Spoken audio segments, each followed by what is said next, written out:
em Hebreus capítulo 10. Eu estava orando ao Senhor e ontem, depois de uma aula que nós tivemos, o Espírito do Senhor falou assim: você precisa ensinar mais sobre o meu povo sobre isso.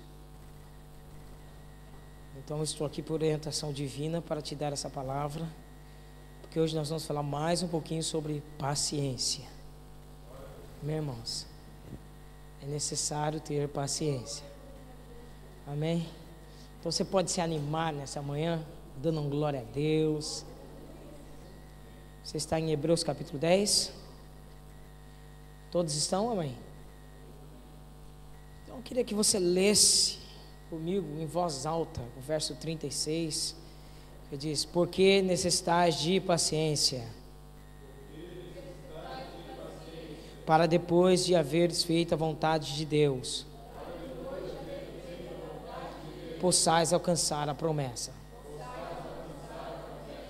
Eu vou repetir de novo. Porque necessitais de paciência, para que depois de haver feito a vontade de Deus, possais alcançar a promessa. Pode se assentar, meus irmãos. O Senhor peleja por mim e o Espírito fala. Realmente, eu poderia usar muitos textos sobre paciência. E porque nós vivemos num mundo totalmente imediatista, nós vivemos num mundo em que as pessoas não querem mais esperar nada. Nós queremos as coisas a pronto, nós queremos que as coisas aconteçam rapidamente. E aí é um grande problema. Você se depara com Deus, que não tem pressa nenhuma para arrumar a sua vida. E aí você tem um grande problema. As crianças já podem descer, acho que já, né? Acho que já foram todas. Os grandes, esses, se quiserem ficar, podem ficar. Então prova, vaza. Então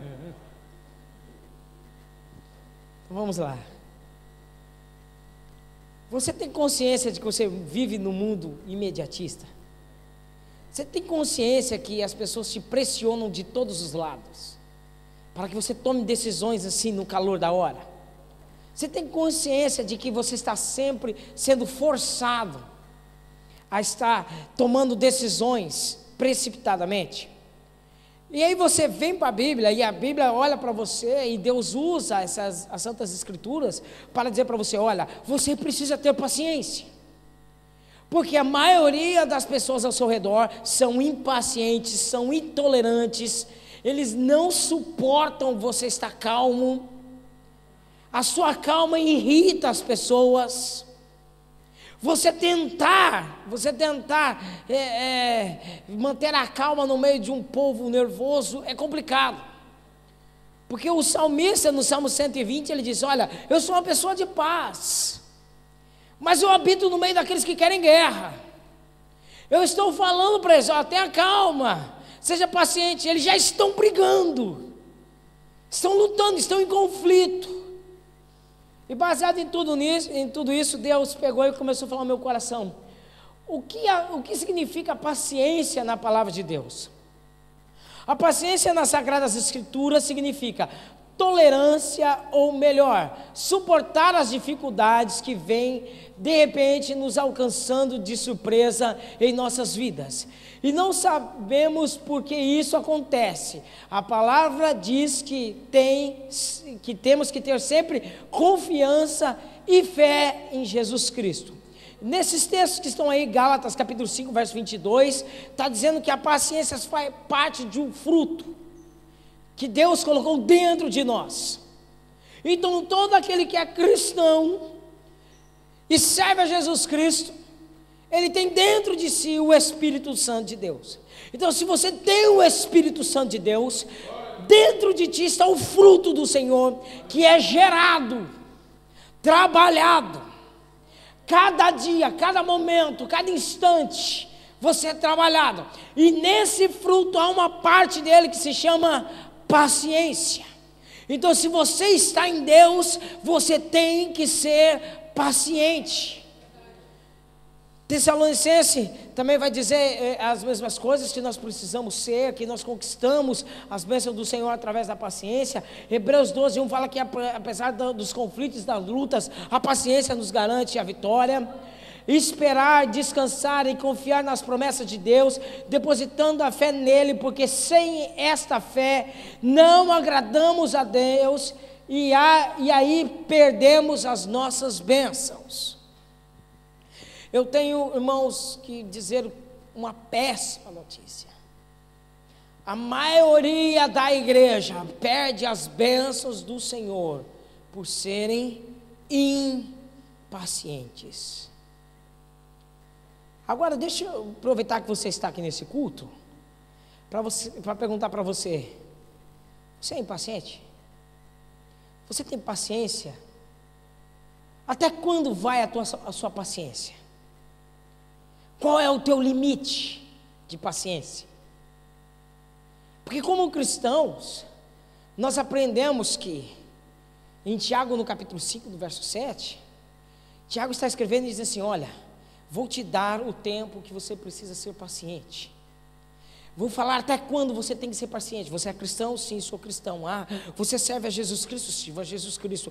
Você crê que o caráter dele está sobre a sua vida? Sim, eu creio que o caráter dele está sobre a minha vida. Você crê que o Espírito dele repousa sobre ti e cresce dentro de ti o fruto dele? Sim, então vou te dar até quando você tem que ser paciente. Ele começa no verso 7. Irmãos amados, sedes pacientes até a vinda do nosso Senhor Jesus Cristo.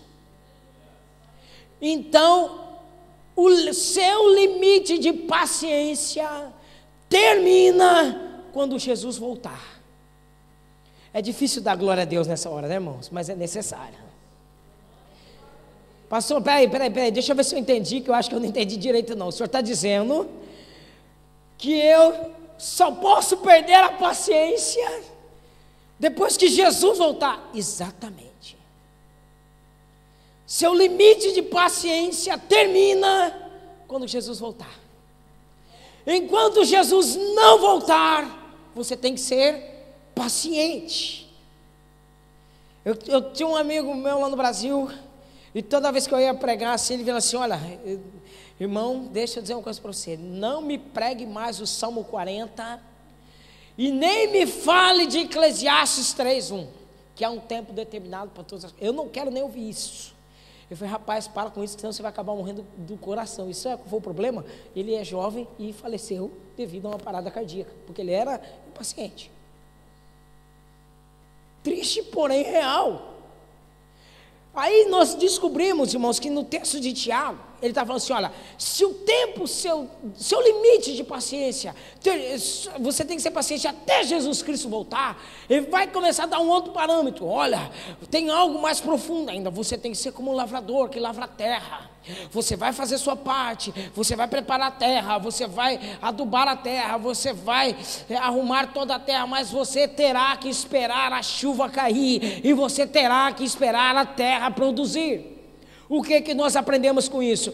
Eu posso fazer a minha parte, você vai fazer a sua parte, nós fazemos a nossa parte como igreja, como família, como crentes individuais, mas nós temos que aprender uma coisa: há um limite nesse momento, porque você chega até onde você pode fazer, depois cabe você esperar até Deus mandar do céu, até Deus fazer brotar na sua semente coisas que você semeou e que você soube esperar para desfrutar de tudo que você plantou.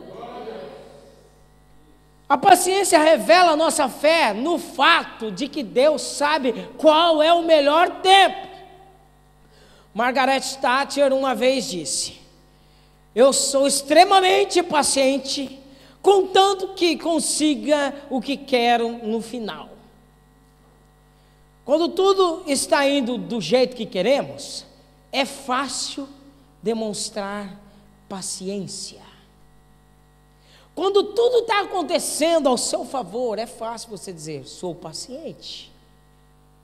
Quando tudo dá certo na sua vida, é fácil você vir aqui e virar por mão, você: irmão, fica em paz, Deus vai abençoar. Agora, O verdadeiro teste da paciência aparece quando os nossos direitos são violados, quando estamos num carro no meio de um trânsito, principalmente em Lisboa ou em São Paulo ou em Belo Horizonte, quando um grupo de adolescentes estão se comportando de uma forma inadequada, quando não alcançamos o que queremos em nossas vidas, quando os nossos colegas de trabalho ridicularizam a nossa fé mais uma vez. Infelizmente, algumas pessoas acham que têm o direito de ficar chateadas quando passam por irritações e provocações. Infelizmente, dentro da igreja, eu muitas vezes não vou me tirar desse bolo e nem vou me colocar aqui como um santo, separado de vocês, porque eu sou tentado nas mesmas paixões que vocês. Eu também sinto alguns momentos indignado por certas coisas que acontecem na minha vida, e muitas vezes eu me sinto irado, porque eu olho para Deus e falo: Deus, por que é que o Senhor está deixando eu passar por isso? E por que é que o Senhor não faz algo diferente? O problema é que a impaciência é quase uma ira justa. Vocês estão me entendendo ou não? É quase uma ira justa. Porém, é um pecado contra Deus. É um grande pecado contra Deus. Eu não está no programa, mas eu queria ler esse texto que veio ao meu coração. Abre aí no Evangelho de Lucas. Não está programado essa palavra, não, mas Lucas capítulo 9, versos 54 e verso 55. E os discípulos, Tiago e João, vendo isso, disseram: Senhor, queres que digamos que desça fogo do céu e consuma, como Elias também fez? Voltando-se, porém, repreendeu-os e disse: Vós não sabeis de que espírito sois, porque o Filho do Homem não veio para destruir as almas dos homens, mas para salvá-las. E foram para outra aldeia. Esse contexto diz que ele está andando em Samaria, e os samaritanos rejeitaram ele. Tiago e João, o apóstolo do amor, virou para Jesus indignado e disse: Você não quer que eu ore para que desça fogo do céu e consuma tudo isso? Deixa eu fazer isso. Irmão, olha aqui para mim. Você não vem com essa carinha não, dizer que você nunca passou por essas coisas, porque quando você olha lá pela parada gay, o pessoal zombando da igreja, se fingindo de Jesus Cristo, beijando outro homem, dá vontade de falar assim: Deus, manda fogo no céu e consome todo mundo. Quando você está lá no emprego seu, e o seu amigo de trabalho diz que a sua fé é ridícula, diz que você é um idiota por estar servindo a Deus, começa a te ofender, a tua vontade é de orar, e você muitas vezes até já orou, fala: Deus, pega esse cabra aí e joga no meio do lago do fogo do inferno, porque ele está perturbando, ele está zombando do Senhor, do meu Deus, da minha fé, de tudo que eu creio. Vai me dizer que você nunca fez esse tipo de oração? Você está falando de Jesus com todo amor para aquela criatura, e ele vem e te arrebenta.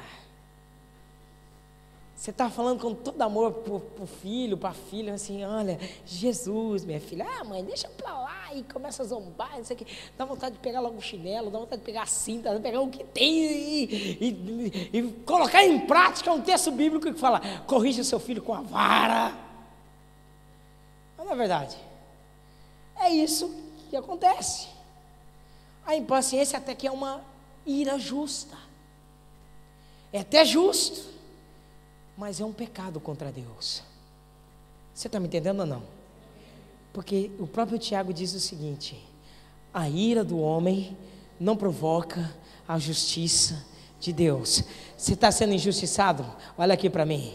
A ira do homem não provoca a justiça de Deus. Você pode recitar isso bem alto para mim ouvir, que eu também preciso ouvir essa palavra? Repete para mim, diz: Pastor Eduardo, a ira do homem não provoca a justiça de Deus. Eu louvo a Deus pela sua vida, muito obrigado, porque eu vou guardar essa palavra no meu coração, porque Deus te usou para acalmar o meu coração também, porque não adianta eu ficar irado, não adianta eu ficar bravo, não adianta eu ficar nervoso, não adianta eu me descabelar, porque isso não vai provocar a justiça de Deus na minha vida.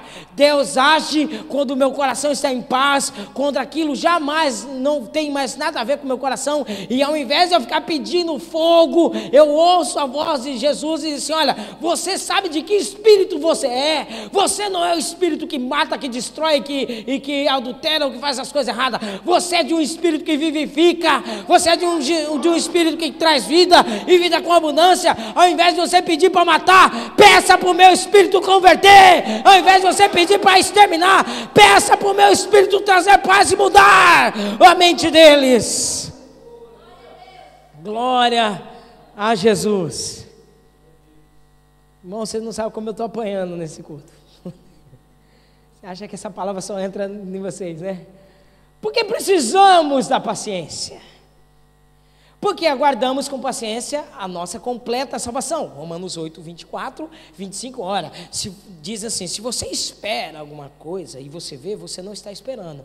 Porque a esperança que se vê não é esperança. Mas se não vemos, com paciência aguardamos. Ele está falando da nossa plena salvação. Você não vê a vinda de Cristo, embora um bando de gente que não tem o que fazer, fica dizendo que a NASA disse que o dia ia acabar, e os maias falaram aquilo, e não sei quem também disse que 2012 ia acabar, que o mundo ia terminar, e você sabe muito bem que a palavra do Senhor disse que ninguém sabe o dia nem a hora, que o nosso Deus é poderoso, Ele sabe, virá como um ladrão. Você não fica programando: ah, ladrão, vem roubar aqui minha casa, que hoje eu já encaixotei tudo para você levar. A vinda do Senhor vem como um ladrão, você não sabe a hora que Ele vem. Então, com esperança e paciência, você aguarda o dia em que Ele vai chamar, o dia em que a trombeta vai tocar, o dia que o seu nome vai ser anunciado no céu, o dia em que você vai subir. Então, com paciência, você aguarda a sua salvação. A paciência também move a bondade, a piedade de Deus. Ouviste a paciência de Jó? E veste o fim que o Senhor lhe deu. Tiago 5,11. Jó foi paciente, ele passou por tudo que passou, por todas as dificuldades, tal, mas você viu o fim que ele teve? Olha aqui para mim, deixa eu profetizar na sua vida, aquele provérbio que diz: com certeza há um fim bom, e não será frustrado a sua esperança. Com certeza haverá um fim bom. Você viu o que Jó passou, você viu o que ele passou, tudo bem, mas você viu o fim, porque para Deus não importa o começo, para Deus importa o final de todas as coisas. Não importa para Deus o que você está passando agora, importa onde Ele vai te levar e o que Ele vai te dar. Importa para Deus é o final, quando você chegar lá. Então recebe isso, anima o seu coração e diz: Senhor, traz em mim essa paciência e me abençoa. Aleluia! A paciência capacita o crente a suportar a tribulação. Mas se somos atribulados, é para a vossa consolação e salvação. Ou se somos consolados, para a vossa consolação e salvação a qual se opera suportando com paciência as mesmas aflições que nós também padecemos.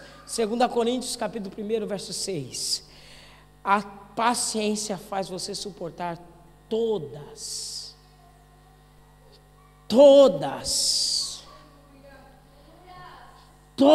as suas aflições, todas as suas tribulações. Sabe por quê? A tribulação não pode te destruir. Irmãos, olha aqui para mim. Tudo que você está passando, Deus sabe que você suporta. E por Ele saber que você suporta, sabe o que Ele faz? Ele deixa as coisas acontecerem, porque Ele sabe que você é capaz de suportar e vencer todas elas. Deus sabe. Eu posso não saber até onde vai o meu limite. Os irmãos podem não saber até onde vocês chegam, mas Deus sabe. Você quer ver uma prova disso? Quantas vezes você não foi para a oração dizendo: Senhor, não aguento mais, Senhor, não suporto mais. Ou o Senhor faz alguma coisa, ou eu paro. E aí Deus não fez, você não parou, você continuou, e você descobriu que aquilo não te matou. É ou não é verdade? Isso não te matou. Sabe por quê? A tribulação não foi feita para te destruir. A tribulação foi feita para te aperfeiçoar.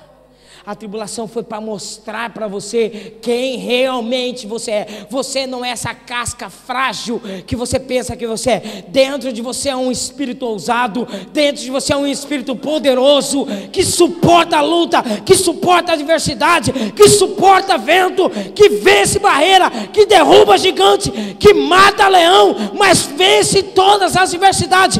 Porque você pode ser testemunha nessa manhã de dizer para mim quantas lutas você passou, e você vai ver que você suportou e venceu todas elas, mesmo quando você diz, não aguento mais. Aleluia.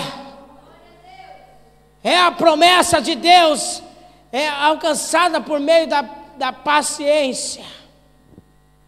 A promessa de Deus você alcança sendo paciente, que foi o texto-chave que nós falamos de Hebreus, capítulo 10, verso 36, não é? Necessitais, pois, de paciência, para depois de ter feito a vontade de Deus, permaneceis, ao poder alcançar a promessa. Foi a mesma coisa que aconteceu com Abraão.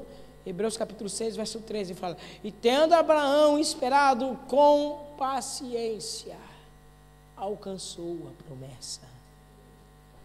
Você já imaginou se Abraão não fosse paciente? Deus entra na tenda e fala, rapaz, você vai ser pai. Ah é? Como é que eu vou ser pai sendo que eu tenho quase 100 anos? Não tem problema não. Pode pegar a patroa aí, leva para um jantar. Depois diga palavras bonitas para ela. E diga para ela que ela vai ser mãe. Mas a minha esposa é estéril, Senhor. E já perdeu toda o costume das mulheres. Não tem problema não. Diga para ela que ela vai ser mãe. E ele foi lá e disse. Passou 1 ano, passou 2, passou 3, passou 4, passou 5, passou 6, passou 7, passou 10 anos e nada aconteceu. Aí depois que até Abraão ficou amortecido, já não tinha mais o vigor do macho, quando as esperanças foram embora, você lê Romanos capítulo 4, você entende que todo dia ele creu contra a esperança, invocou o Deus que faz de tudo, que faz de nada tudo, que chama a existência as coisas que não existem, e todo dia ele glorificava a Deus, e todo dia ele se fortalecia, certo de que Deus era poderosíssimo para cumprir aquilo que prometeu, e ele ia se fortalecendo todos os dias da sua tribulação, das suas lutas, dando glória a Deus. Quer se fortalecer no meio dos seus problemas? Quer aprender a ter paciência? Aprenda a dar glória a Deus a tempo e fora de tempo. A momento e fora de momento você dá glória a Deus. Com as coisas acontecendo, com as coisas não acontecendo, glória a Deus. Levante essa mão, dá um glória a Deus.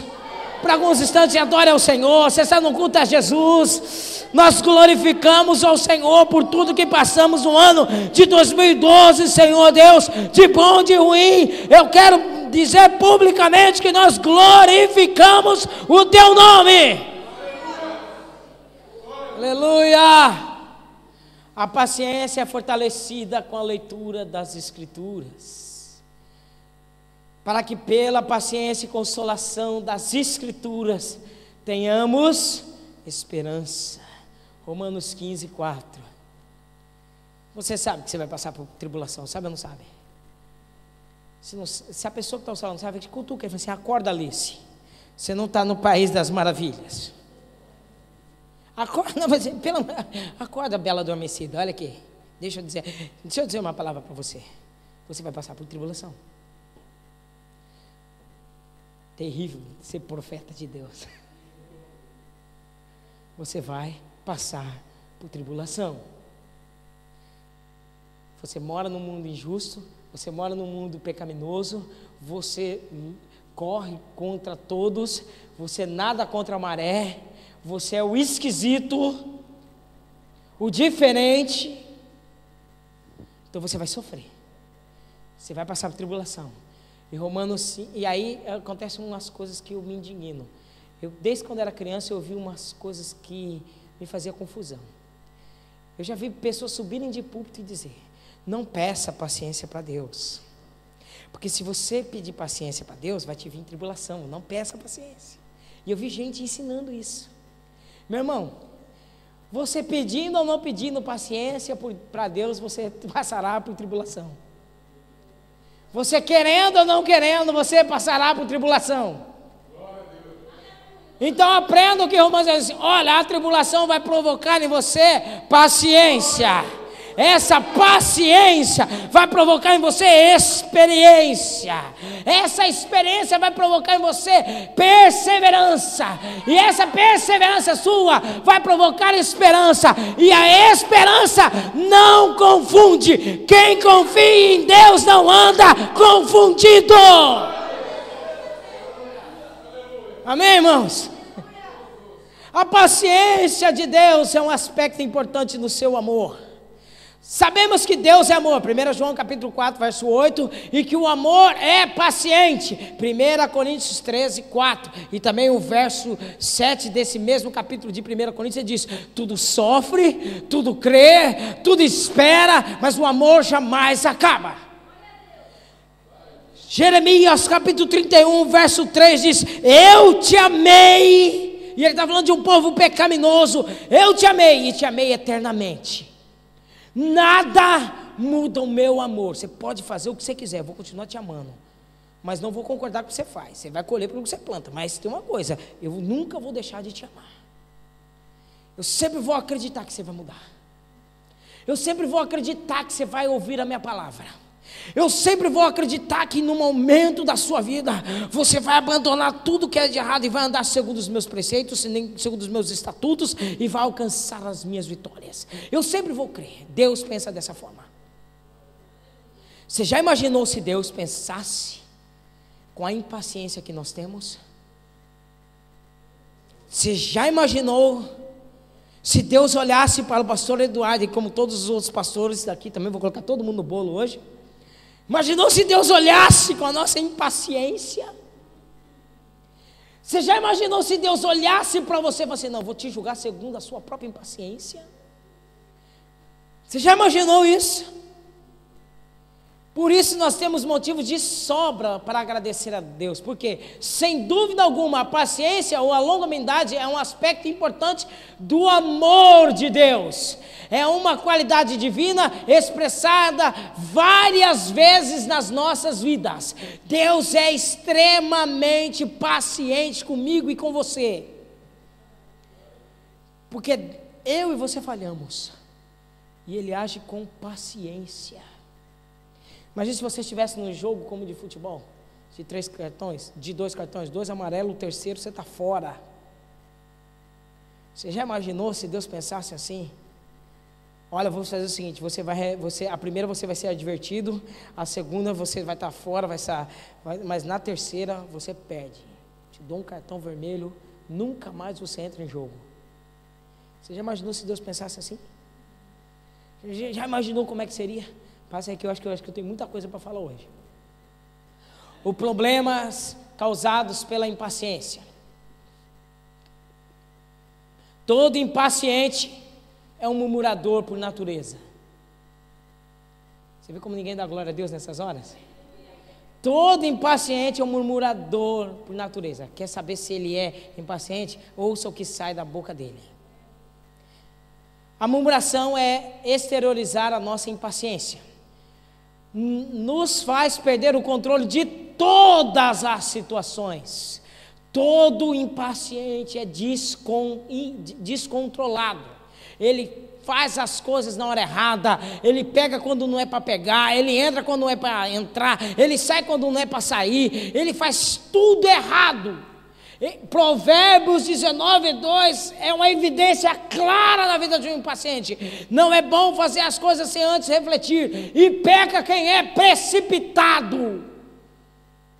Ele faz tudo de errado, ele perde o controle de tudo. Todo impaciente é precipitado. Todo impaciente nunca executa o serviço como lhe foi mandado. E na maioria das vezes nunca termina aquilo que começou. Porque ele não tem paciência. Aproveitar que as irmãs estão aqui, me ajude. Vamos fazer uma descontração aqui. Vamos fazer um bolo comigo. Vai lá, me ajuda, vamos. Eu já falei isso para vocês, me ajuda de novo. Vamos lá. Também, como eu sou de São Paulo, lá em São Paulo a gente tinha a farinha Dona Benta, melhor farinha do mercado, farinha Dona Benta. O leite é da Parmalat Longa Vida, o chocolate é da Nestlé. Como eu sou do interior, lá tinha uma chácara de uma granja de ovos chamada Chintaco. Então os melhores ovos eram da granja Chintaco. Então eu estou fazendo meu bolo. Primeira coisa, eu tenho uma batedeira, na época minha, claro, nós não temos uma bimbi, então era a batedeira da Valita, que batia rapidinho, e o meu forno é o autolimpante da Continental. Aí você vai comigo fazer esse bolo. Aí a gente pega um tapuér, quebramos tudo lá, colocamos, preparamos tudo e vamos bater a massa. Batemos a massa na batedeira, ela está batendo, está tudo bonitinho também. Enquanto partida eu já pego uma forma, eu unto a forma, né, com a melhor manteiga que há no mercado. A minha forma também é aquela autoaderente, ela não vai colar nunca, então tá lá.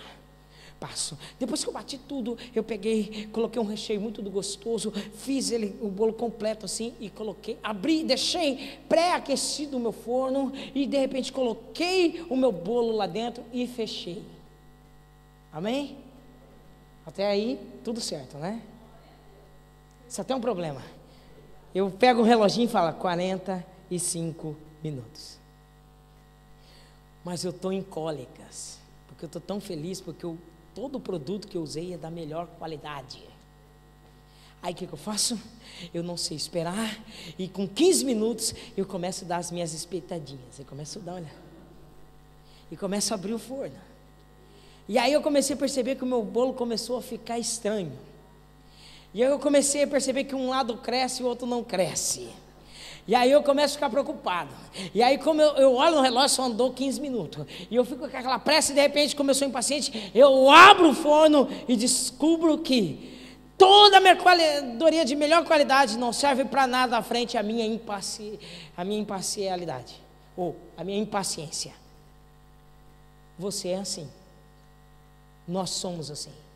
Não adianta você vir na melhor igreja, não adianta você ter o melhor pastor, não adianta você ter o melhor ensinador, o melhor professor, o melhor curso teológico, não adianta você ter os melhores profetas, os melhores videntes da face da terra, se você é impaciente.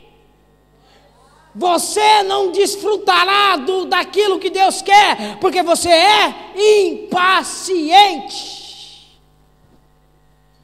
Esses são os problemas.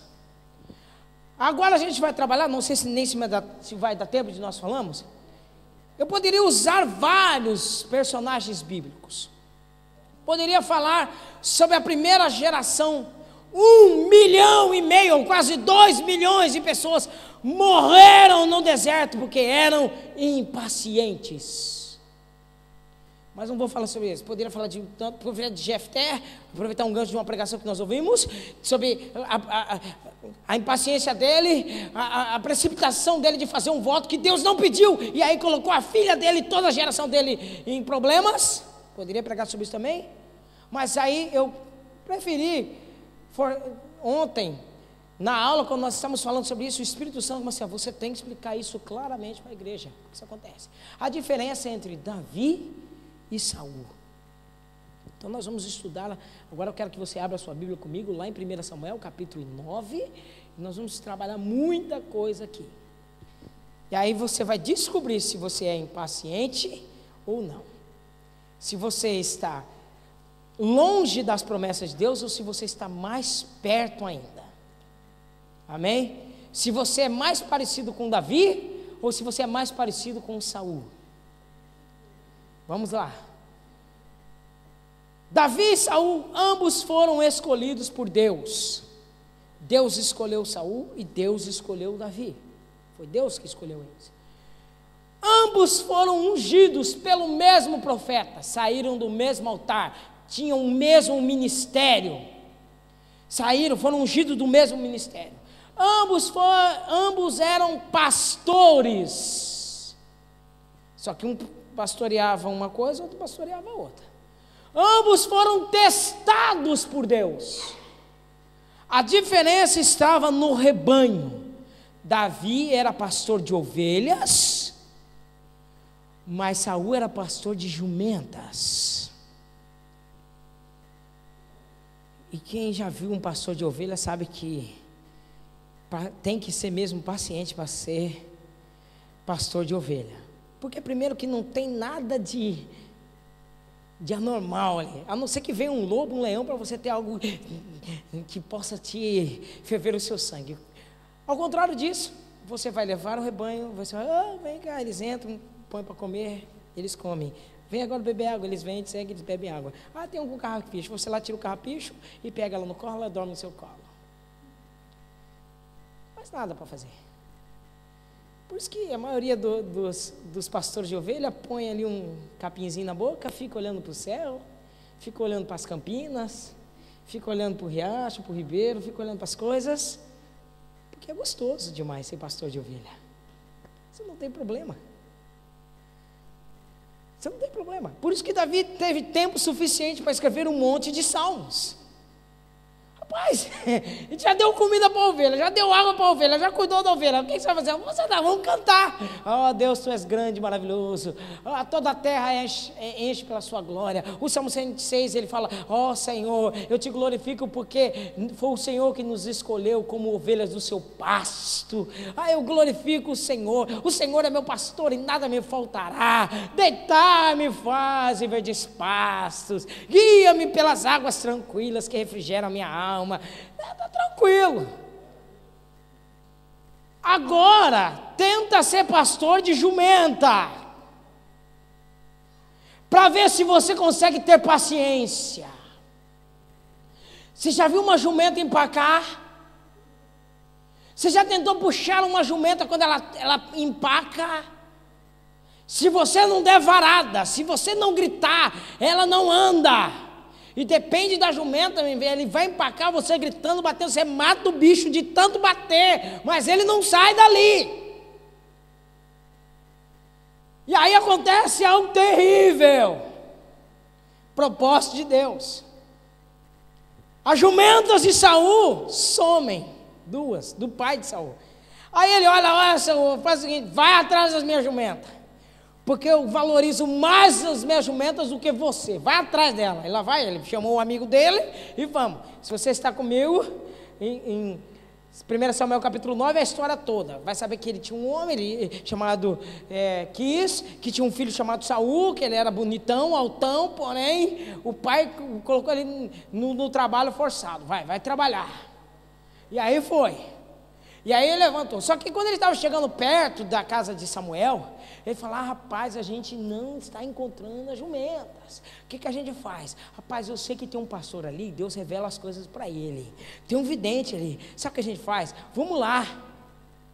E aí ele vai revelar onde está a jumenta. Ou seja, ele veio para a igreja, veio para Deus, não porque ele amava Deus, mas porque ele queria a solução dos problemas dele. E aí ele ainda fala assim: tem mais, leva aí 4 ciclos de prata, porque vai dar uma oferta, porque talvez pela oferta ele vai profetizar. Outro erro que a gente vê na igreja, tem gente que vem para a igreja dar oferta achando que Deus vai, por causa da oferta, Deus vai animar o nosso espírito para profetizar para você. Meu irmão, você pode trazer aqui o que você quiser de oferta. Se Deus falar para mim assim, cala a boca, eu vou calar minha boca. E se ele virar para mim assim, vai lá, puxa a orelha dele, mesmo você dando oferta, você vai levar um puxão de orelha, e aí você vai sair daqui chateado comigo, porque o seu dinheiro não compra homem de Deus. Mas Saul foi lá. O problema é que enquanto Saul estava planejando uma coisa, Deus tinha outros planos. Cutuca a pessoa que está falando assim: enquanto você pensa uma coisa, Deus faz outra.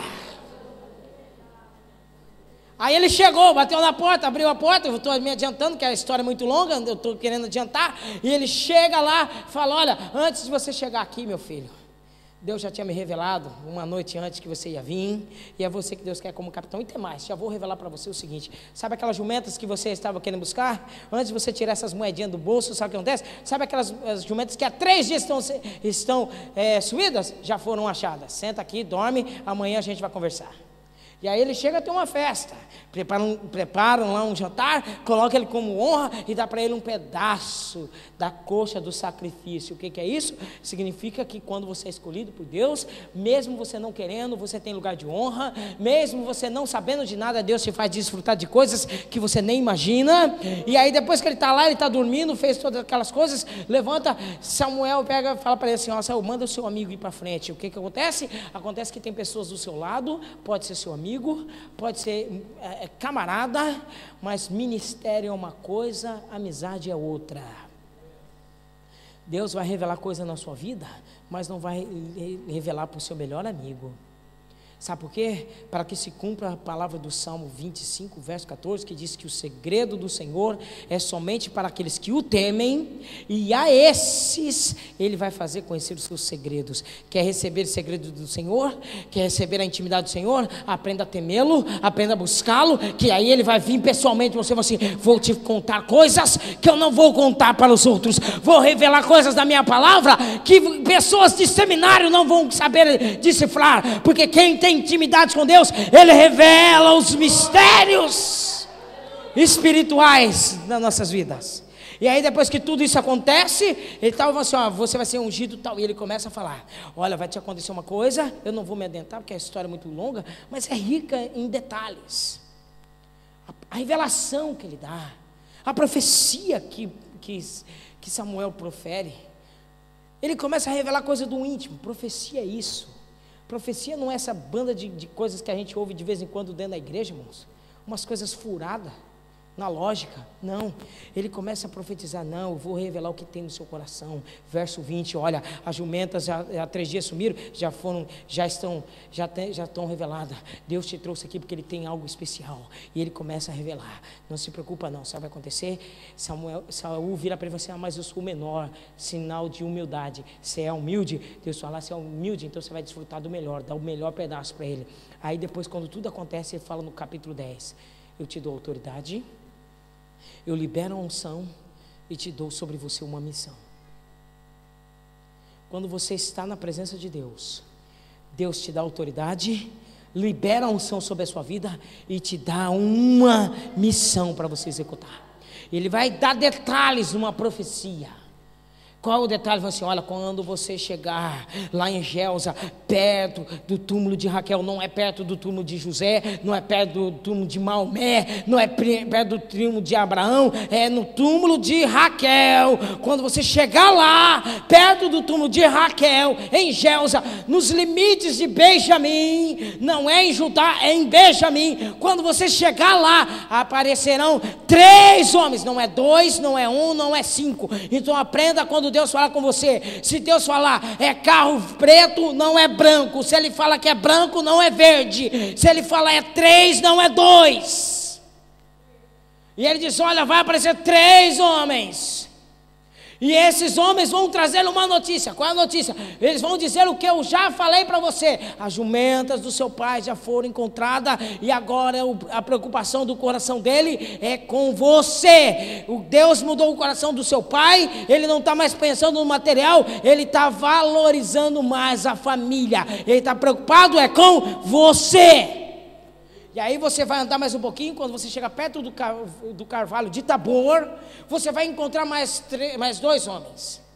Esses 2 homens, eles vão ter vinho, eles vão ter azeite, eles vão ter 3 pães. E eles vão dar para você, eles vão te saudar, e você vai saudá-los, e nessa saudação, eles vão te dar 2 pães. Sabe o que significa isso? Que quando você está na presença de Deus, você não precisará pedir para Deus. Deus vai trazer pessoas de fora para prosperar a obra da sua mão. É muita coisa, irmãos, para falar, por um pouco tempo. E aí depois de tudo que isso acontecer, vai acontecer o seguinte: você vai subir e você vai encontrar profetas, jovens profetas, jovens, meninos jovens que não estão preocupados em falar besteira e nem se contaminarem com o mundo. Eles vão estar tocando, eles não vão estar tocando música do mundo, eles vão estar tocando instrumentos e eles estarão profetizando. Quando você ver esses jovens, você entrará no meio deles, e quando você entrar no meio deles, o Espírito do Senhor se apoderará de você, te mudará numa outra pessoa, você profetizará como eles. E tem mais, quando esses sinais vierem com você, qual? Todos esses que eu já relatei, tudo que vier da tua mão pode fazer, porque o Senhor teu Deus é contigo.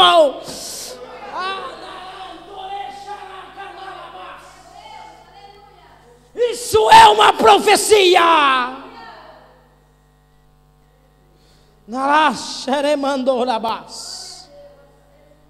No verso 8 ele dá a missão, e tem mais: você descerá à minha frente em Gilgal. Marque esse texto na sua Bíblia, capítulo 10 de 1 Samuel, verso 9, porque possivelmente você passará por esse teste.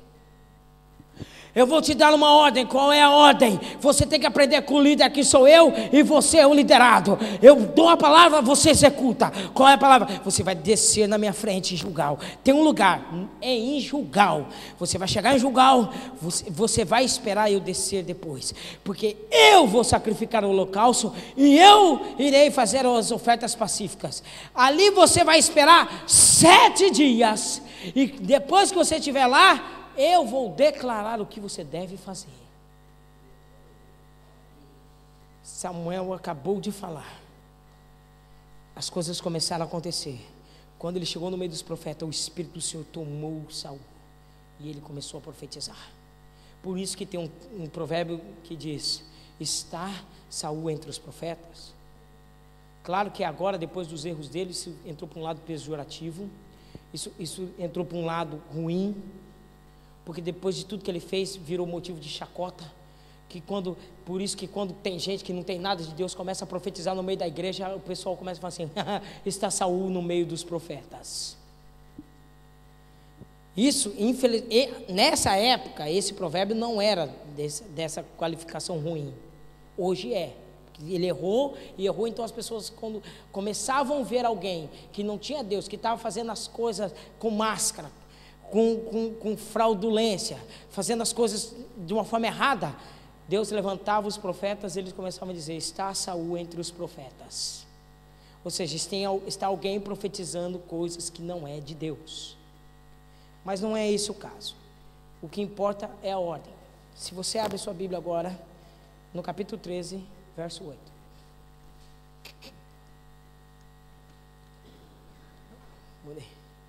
Agora nós vamos entender os erros de Saul, os erros que Saul cometeu por causa da sua impaciência.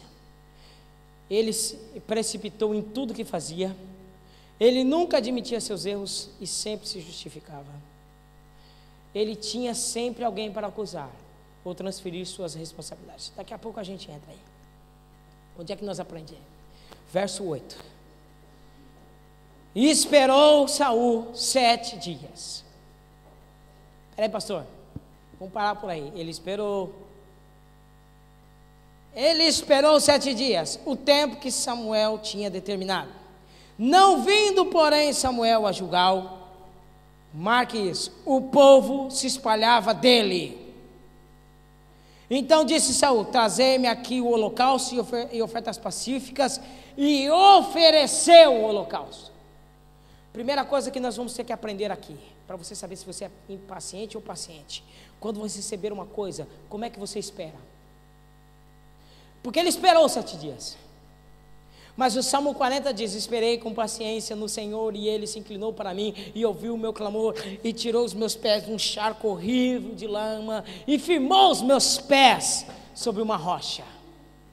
Sabe o que significa isso? Ele esperou sim 7 dias, mas esperou impaciente. Agora levante a sua cabeça e me encare, porque o Espírito Santo vai falar com você. Como é que você tem esperado as coisas na sua vida?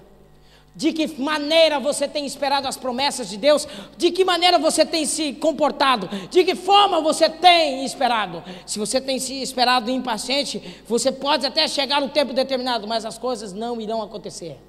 E tem mais: por você ser impaciente, acontece algo mais horrível ainda. Aqueles que estavam do seu lado começam a sair de você. Sabe o que significa? Você não demonstra confiança.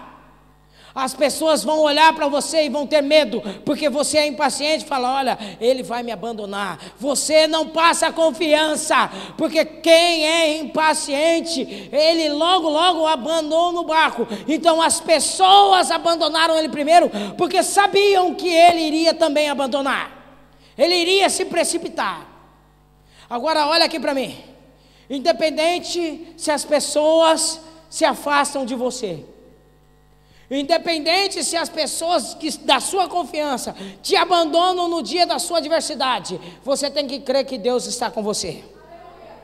Sabe por quê? Independente, as pessoas podem te abandonar, porque a maioria faz isso. Enquanto está todo mundo de boa, quando tem dinheiro, quando tem prosperidade, está todo mundo querendo vir. Tem gente saindo pelo ladrão. No dia da adversidade, você vai ver que a maioria vai embora.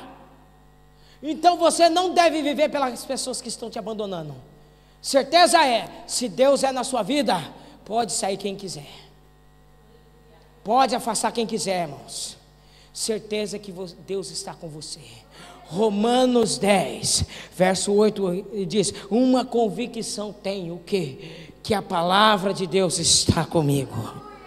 E ela está no meu coração, e ela está na minha mente, e ela está na minha boca. Por isso eu falo com a certeza de que Deus é comigo.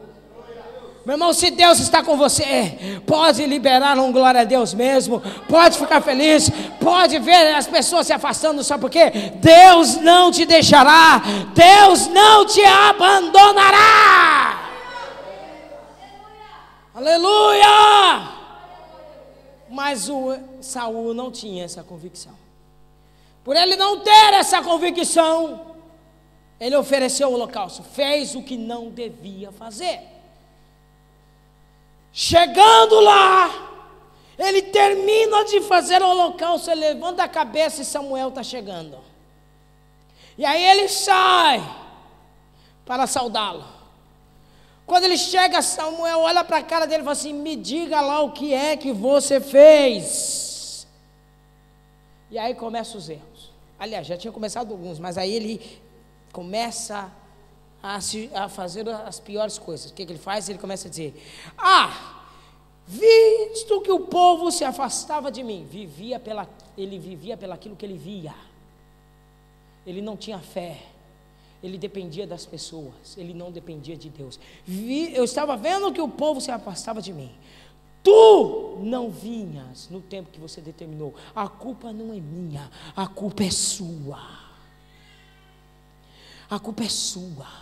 Você falou que ia vir e você não veio no tempo.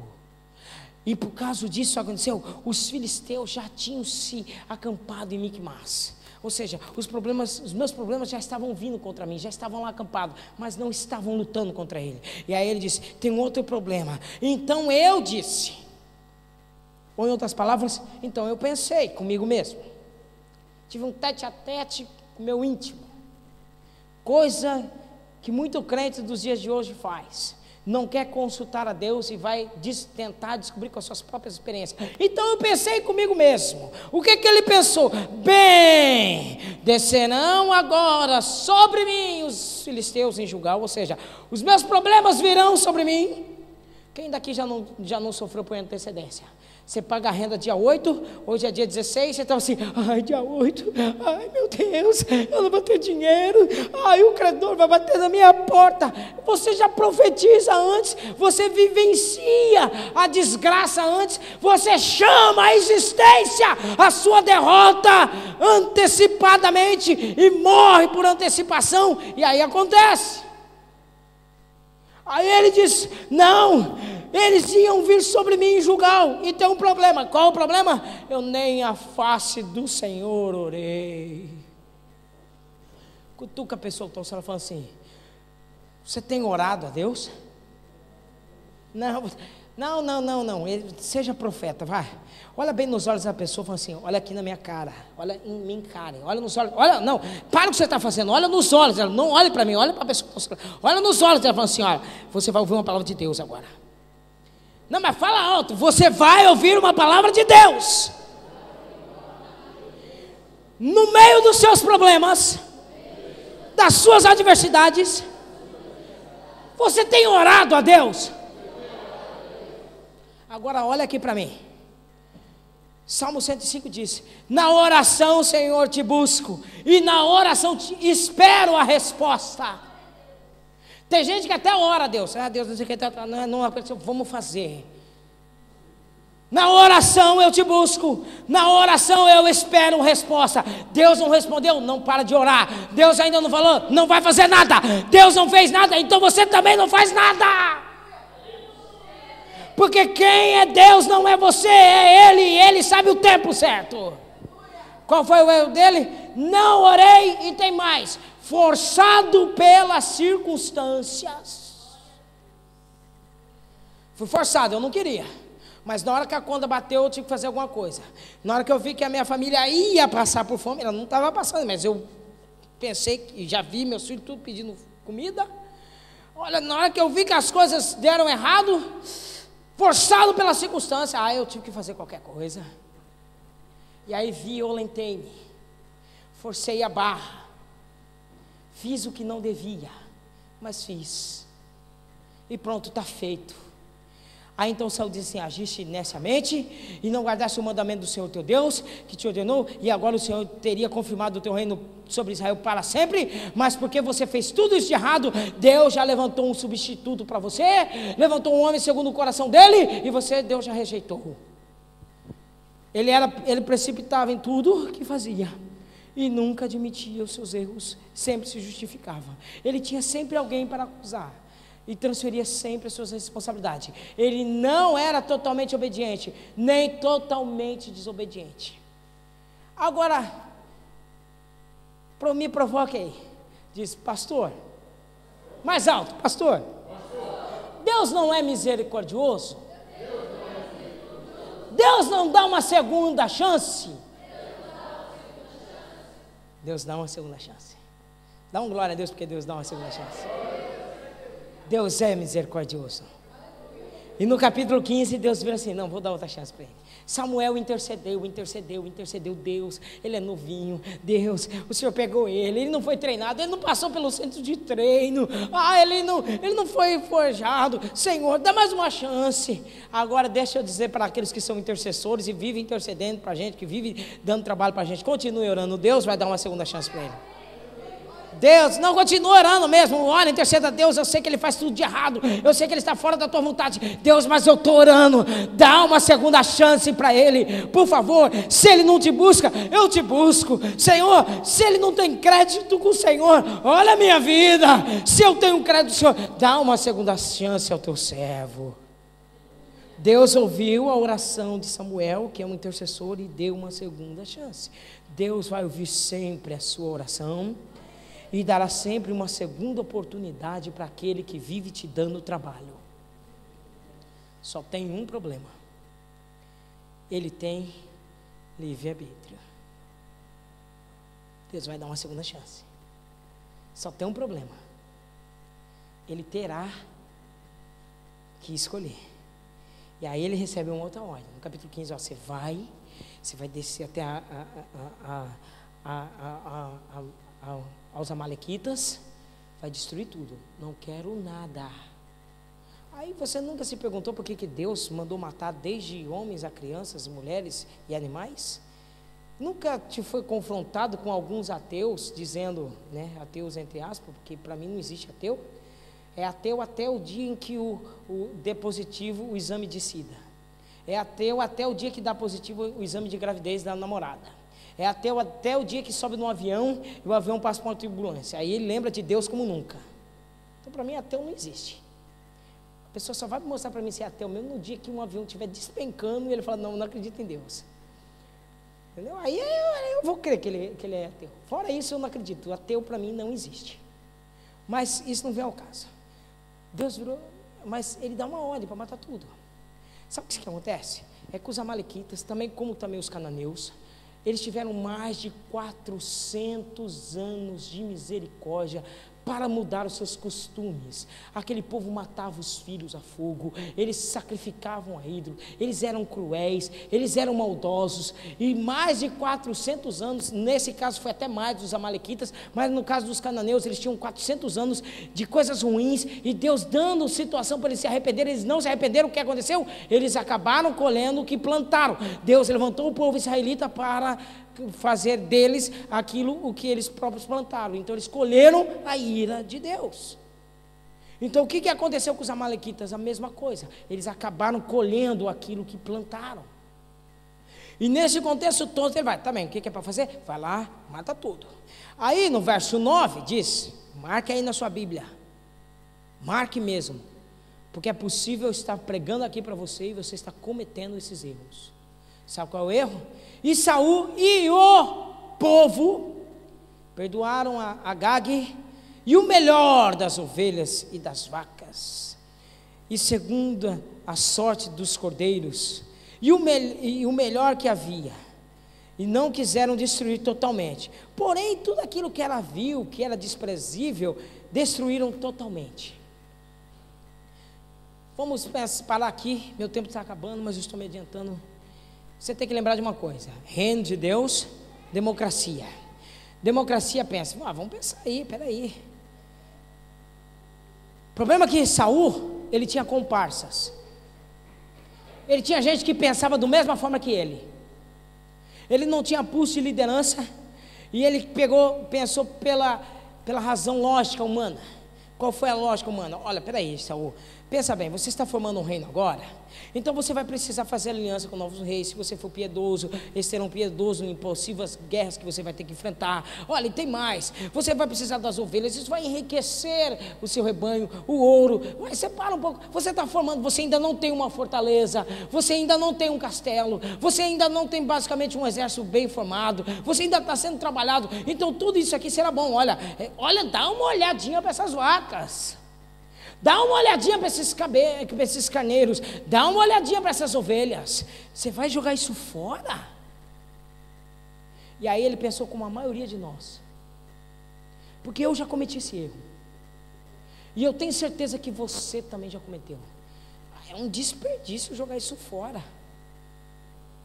Agora olha aqui para mim, independente se é muito, se é pouco, se é de boa qualidade ou não, se Deus falou para você não trazer, não traga. Se Deus falou para você não quero, não quero. Se Deus falou assim, não adianta trazer porque não será bênção, não traga. Deus não vai aceitar isso. Mas Saul não pensou como homem espiritual, ele pensou como uma pessoa humana. E tem gente dentro da igreja que esquece que tudo que vem na tua mão, ninguém tem nada sem que do céu lhe é dado. Se está vindo na sua mão, você tem que orar a Deus, é o Senhor que está me dando, ou isso aqui é um laço que está vindo na minha mão. Isso aqui é de Deus ou não? Qual foi a ordem de Deus? Deus falou para não ter nada. Se ele falou para não ter nada, por que está vindo isso? Mesmo que seja nas maiores das boas intenções, meu irmão, se Deus falou não pegue, não pegue. Se Deus falou não traga, não traga. Mas aí acontece o problema, e aí ele baixa o nível. Aí porque uma pessoa quando começa a ser impaciente, irmãos, ele começa a baixar o nível. Quando chegou Samuel, virou para ele e disse: então você fez o que eu te mandei? Sabe qual foi a primeira resposta dele? Sim, eu fiz tudo o que você me mandou. Mentiu. Deixa eu dizer uma coisa para você: homem e mulher que mente, rouba, adultera, faz tudo de errado. Irmão, se começou com mentira, se prepara para ele baixar o nível. Se começou a mentir para você, meu irmão, não espere grande coisa dessas pessoas, ela vai baixar o nível.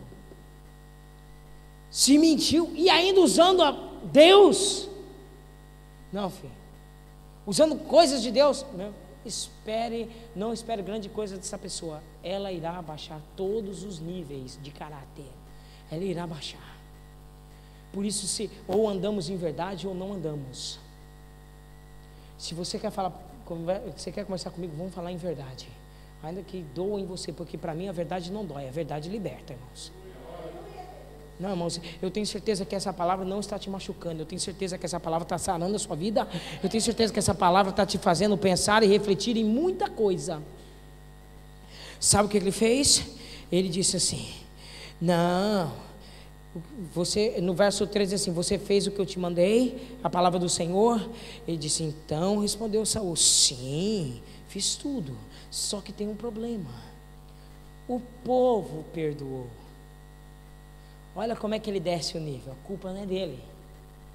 No verso 9 diz que ele e o povo perdoou. Mas quando ele é confrontado, e gente que perde o caráter, irmãos, é assim mesmo. Perdeu o caráter, ele perde a aliança, faz os tratos com todo. Eu tenho certeza que ele fez aquela aliançazinha como todo criminoso faz. Olha, ninguém entrega ninguém aqui, tá bem? Ó, ninguém vai entregar ninguém, tá bem? Tá. Na hora que é confrontado, ele já dá com a boca dizendo, não, a culpa não é minha, é fulano, é Bertano, é ciclano, mas eu não, eu tô fora disso. Olha o que ele fala aqui. Não, o povo perdoou o melhor das ovelhas para oferecer ao Senhor teu Deus. Sabe o que acontece aqui nesse verso? Ele baixa o nível de uma forma tão grandemente que ele quer corromper o coração do sacerdote. Não, Samuel, chega aí, deixa eu levar aqui uma conversa certa. Sabe o que é? Não foi eu não, eu até queria matar, mas o povo perdoou. Mas você tem que entender uma coisa, o que? Eles pegaram tudo isso por causa do seu Deus. Olha, eu vou trazer isso tudo aqui para ofertar na igreja. Olha, eu estou jogando no Euro Milhões, mas eu estou pensando na reforma da igreja. Mentiroso, mentirosa. Você não está pensando em oferta coisa nenhuma, você não está pensando em Deus coisa nenhuma, você está pensando no seu iate que você quer comprar, você está pensando nas festas e orgias, na bebedice que você vai estar. Não coloque Deus nos seus pecados. Olha o que ele está falando, olha, você tem que ver, não, eu estou oferecendo para o teu Deus. Não é para Deus coisa nenhuma. Ele até tirou Deus da vida dele. Não é o meu Deus, é o seu Deus, Samuel. O povo está pensando no seu Deus. Olha, não é meu Deus não, é seu. Tem gente que faz isso. Ó, pastor, vou trazer aqui uma oferta. Aí Samuel falou assim, como é que é a história? Você deixou de obedecer aquilo que Deus te mandou para trazer oferta? E ele vai dizendo, não, mas a culpa não é minha. Foi o povo. E aí Samuel no verso 16 começa a matar ele. Aí então espera, e eu vou te revelar o que Deus me falou essa noite. Quando Samuel falou, espera, ele entrou em pânico e começou a gritar. Não, fala logo. Você já ficou perto desse tipo de pessoa? Você fala, olha, vai para casa, descansa, depois a gente conversa. Já falou isso para o filho? Vai para o quarto lá, depois a gente vai conversar. Você já viu como é que fica o coração do seu filho? Parece que ele começa a pensar tudo que ele já pecou desde a infância, que nunca foi revelado assim, não, minha mãe descobriu tudo, desde o dia em que eu peguei, escondi a Xuxa debaixo da cama e falei que perdi, desde aquele, nossa, descobriu tudo. Aí você vê que ele fica todo preocupado, ele começa logo a entrar na impaciência. O que ele fala? Fala logo, não, desembucha aí, vai, é o que ele diz no verso 6, não fala, não vou esperar não, pode falar. E aí ele começa a falar assim, mas rapaz, você não está vendo? Você disse que você era menor da tribo, Deus te fez grande. Que Deus é esse que exalta você e depois vai depender de ajuda? que Deus é esse que te tira lá do pecado, que Deus é esse que te salva da morte, que Deus é esse que te livra, e agora precisa de subterfúgios para que você tire oferta da igreja, que agora precisa fazer coisinhas para tocar no coração do pecador, para ele se converter. Que Deus é esse? Deus não precisa de ajuda humana, Deus, ele ainda é Deus, o Espírito Santo ainda convence do pecado e do juízo. Minha irmã, Deus não precisa da sua ajuda para converter o seu marido, o seu filho, o seu periquito, seu papagaio. Deus ainda é Deus. Deus não precisa de ajuda humana para fazer essa igreja crescer. Deus não precisa. Deus precisa que nós obedecemos o que Ele manda. Vai dar um glória a Deus, adora a Deus comigo, porque Ele está no controle das coisas. Você está passando por luta sim, mas Ele está no controle. Ele é Deus. E se Ele é Deus na sua vida, agradeça a Ele por isso. Irmãos, eu não sei se o Espírito Santo me faz terminar essa, porque eu levantei às 4 horas da manhã, e eu levantei e comecei a agradecer a Deus por tudo que Ele fez. Porque daí no final de tudo Ele disse: não, mas o povo, a culpa não é minha. Verso 20 ele começa assim: não, Samuel, eu fiz tudo que Deus me mandou. Fiz sim, eu fiz do jeitinho que Deus falou. Mas o povo, foi o povo, a culpa nem é minha não, transferiu as responsabilidades, fez o que não era para fazer. Agora deixa eu perguntar para você, você tem se precipitado em tudo que você faz? Quando você é confrontado, você admite os seus erros ou você começa a se justificar? Você tem sempre alguém para acusar e transferir suas responsabilidades? Ou você fala: não, eu errei, a culpa é minha, dou o que doer, porque eu acredito que quem é verdadeiro não precisa ser castigado. Quem diz a verdade não é castigado, irmãos, é corrigido. Quem diz a verdade jamais será castigado, ele é corrigido. E aí o que acontece? O problema é que ele vivia uma meia obediência. Mude aí para mim. E toda meia obediência é também uma meia desobediência. Henriqueta Mirtes diz no seu livro Panorama Bíblico, ela fala uma palavra sobre Saul. Ela disse: olha, o problema de Saul é que eu senti, ele começou muito bem, mas terminou horrível. Ele começou como o céu, como o dia que amanhece brilhando, mas termina chuvoso.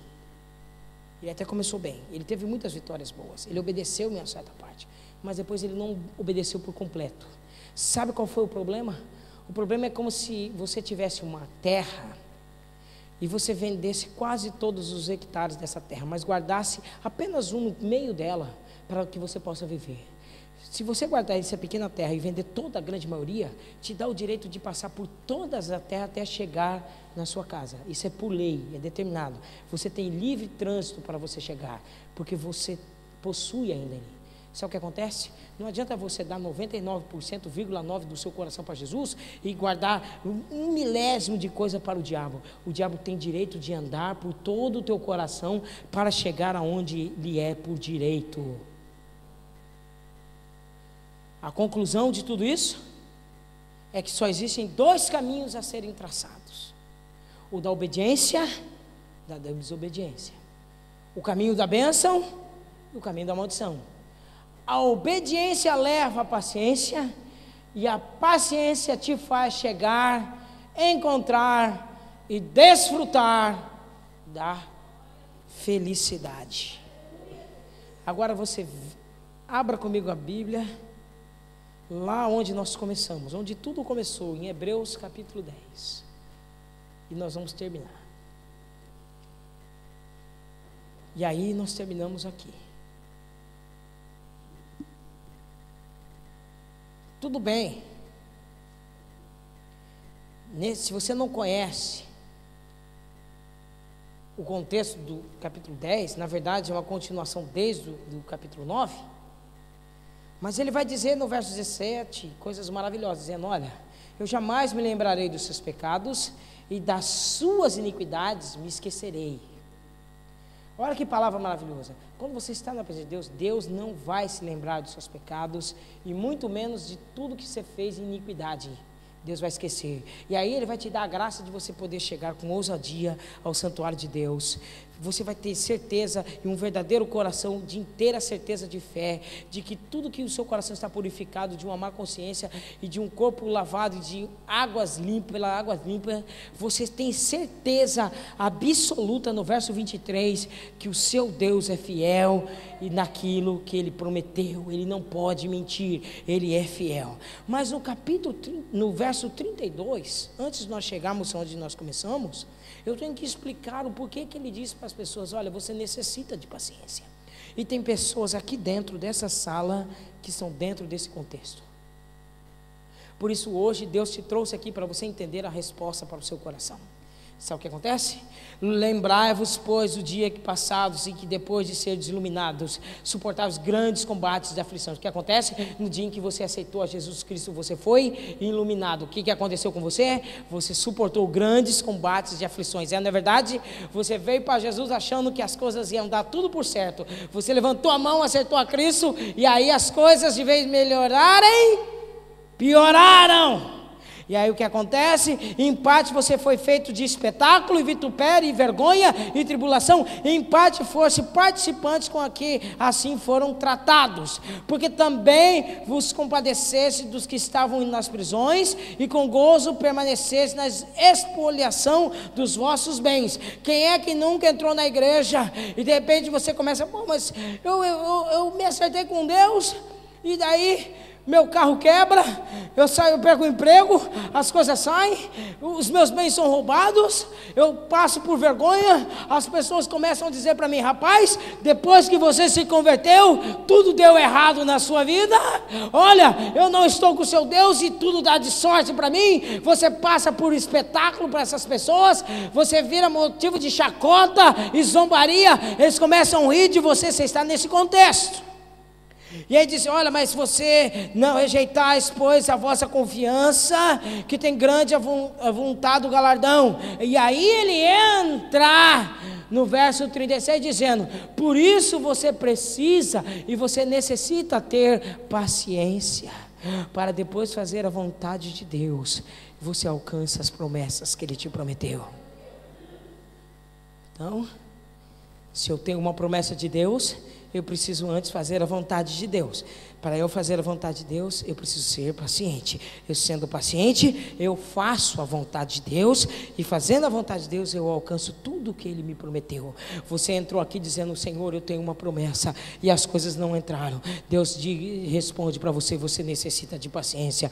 Pastor, oh meu Senhor, meu Deus, por que eu preciso de paciência? Porque você precisa fazer a minha vontade, diz o Senhor. Mas como é que eu faço a sua vontade? Porque muitas vezes eu venho e pergunto na oração: Senhor, o que é que o Senhor quer que eu faça? Senhor, o que é que você quer que eu diga? Deus, o que é que o Senhor quer que eu faça? Eu quero apenas que você tenha paciência, porque você sendo paciente, você faz a minha vontade. Fazendo a minha vontade, você alcança as promessas. E aí ele vai dizer: um pouquinho mais de tempo. Não tenho tempo para pregar sobre isso, meu tempo já foi. Mas um pouquinho mais de tempo. Tenha só um pouquinho mais de paciência e deixa o Espírito Santo me tocar. Deixa Deus me usar aqui nessa hora. Suporte aí mais alguns minutinhos e deixa o Espírito Santo tocar na sua vida. Só um pouquinho mais de paciência, e aquele que há de vir virá e não tardará. Para você pode estar demorando, sim. Também eu sei, João capítulo 18 vai dizer lá da oração de uma mulher que estava diante de um juiz iníquo, e ele disse: olha, e não virá o Senhor para aqueles que clamam de dia e de noite, e para esses, eles estão pensando que o Senhor está tardio. O problema é se Deus vai encontrar, quando Ele voltar, fé na terra. Será que nessa manhã Deus está encontrando fé no teu coração? Será que Deus está vindo nessa manhã dizendo assim: eu encontro ainda paz dentro desse coração? Será que dentro do seu coração ainda encontra um pouquinho de fé? Porque Deus não precisa de muita coisa não, é só um pouquinho de tempo, é um pouquinho de fé, é um pouquinho de amor, é um pouquinho de paz, é um pouquinho de tudo isso. Eu levantei às 4 horas da manhã para agradecer a Deus. Sabe por que eu comecei assim: Senhor, eu tenho que te agradecer. Sabe por quê? Porque eu não tenho óculos, eu não tenho relógios caros. O meu fato é simples, Senhor. Tá bem, a minha gravata é a mesma de cada dia nos dá hoje. Eu sei, Senhor Deus Pai, que o meu sapato não é de cromo alemão, mas uma coisa eu sei: eu descobri que por ser obediente, Deus me trouxe a felicidade.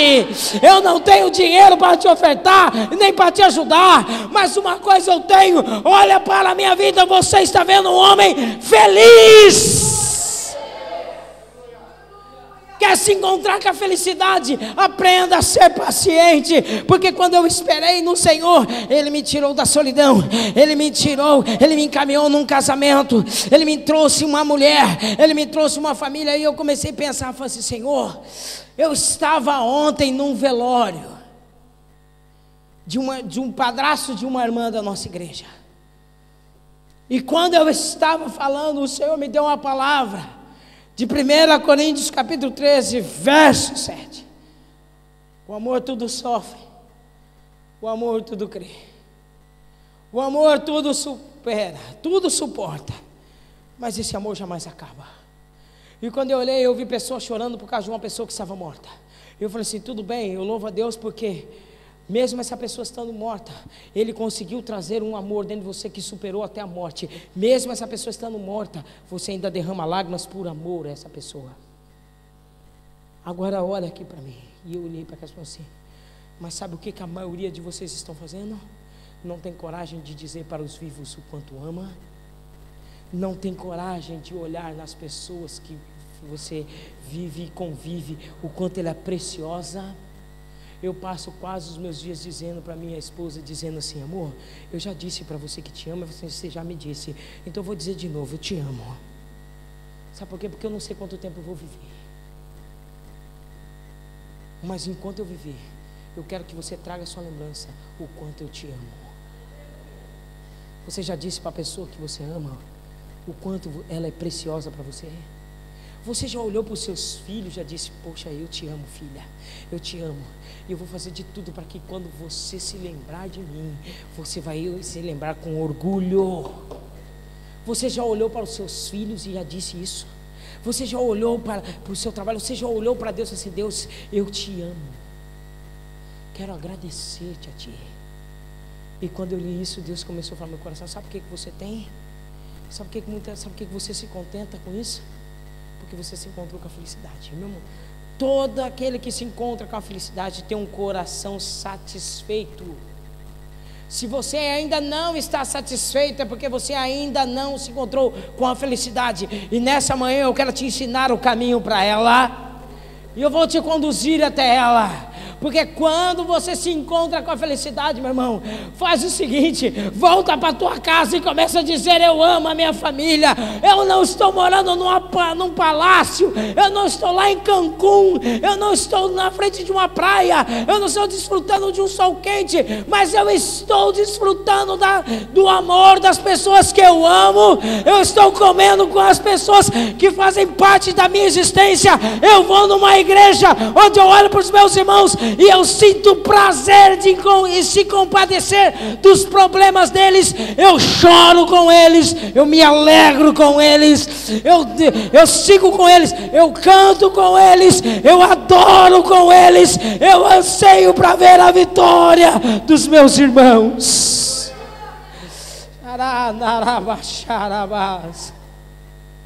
Fique de pé comigo. Entenda essa palavra. Você está muito impaciente. Faz o seguinte: respira fundo aí. Vá. Respire de novo. Respire pelo nariz e solte lentamente pela boca. Vá. Exercício para que você possa ter uma boa dicção, para que você possa até cantar. Quando a gente está no coral, esse é o primeiro exercício que a gente faz. Vai. Feche seus olhos, respira pelo nariz bem lentamente e solta o mais lento possível pela boca. Mais uma vez. Solte. Solte todo o ar viciado de dentro de você. Respire mais uma vez. Solte. Abre os seus olhos. Seu coração começou a bater de uma forma diferente. É isso que Deus quer que aconteça. Que o seu coração bata de uma forma diferente. Quando você não souber o que fazer, feche seus olhos, respire lentamente e solte mais lento ainda. Quando as preocupações vier, feche seus olhos, respire lentamente e solte. Quando isso acontecer, sabe o que vai acontecer? Você vai estar de paz com Deus. E aí você vai começar a fazer uma oração em paz. E aí você vai entender que a paciência te leva até a felicidade. Repare que os seus problemas, você não está pensando nesse exato momento nos seus problemas. Por que você não está pensando nos seus problemas agora? Porque você está na presença de Deus. Então, se você está na presença de Deus, significa que Ele está conservando você em paz. Agora você vai pôr a mão sobre o seu coração e vai dizer: sobre a minha vida, repousa agora Isaías 26, 3. O meu Deus conserva em perfeita paz aquele cujo propósito é firme, porque a sua confiança está no Senhor. Me ajude agora. Procure alguém e você vai ser um profeta para orar com ela e falar assim: repouse sobre você uma paciência e ore pela vida dessa pessoa agora. Eu te dou 1 minuto para fazer isso. Vai lá. Isso, enxugue as lágrimas dos olhos dela. Diz: não, para de chorar. Deus vai te ajudar. Vai lá. Isso, cheira mandassará. Nunca mais se impaciente. Nunca mais perca a paciência. Nunca mais seja levado pela circunstância. Sim, mais um pouquinho de tempo e Ele vai vir na sua vida. Um pouquinho de paciência, um pouquinho de fé, um pouquinho de amor, um pouquinho de paz. A partir desse momento, você vai sair, você vai agradecer a Deus por tudo que Ele tem feito. Em nome de Jesus, eu quero profetizar na sua vida que o Espírito do Senhor se apodera de ti e Ele vai trazer ao seu coração um coração de agradecimento, porque toda vez que você agradece uma pessoa, quando você reconhece, você cuida, e se você cuida, você desfruta, e se você desfruta, você celebra, porque tudo aquilo que você não reconhece, você não honra. Se você não honra, você nunca poderá desfrutar, e você irá perder isso. Por isso que nessa manhã eu estou profetizando sobre a sua vida, que você irá honrar, que você irá reconhecer, que você irá desfrutar, e você irá celebrar ao Senhor as vitórias. Se você crê nisso, dê uma salva de palmas ao Senhor. Glorifique por um instante a Deus. Se essa palmas é para Jesus, bata mais forte, porque Ele é digno de louvor. Taranalabas, Secanai.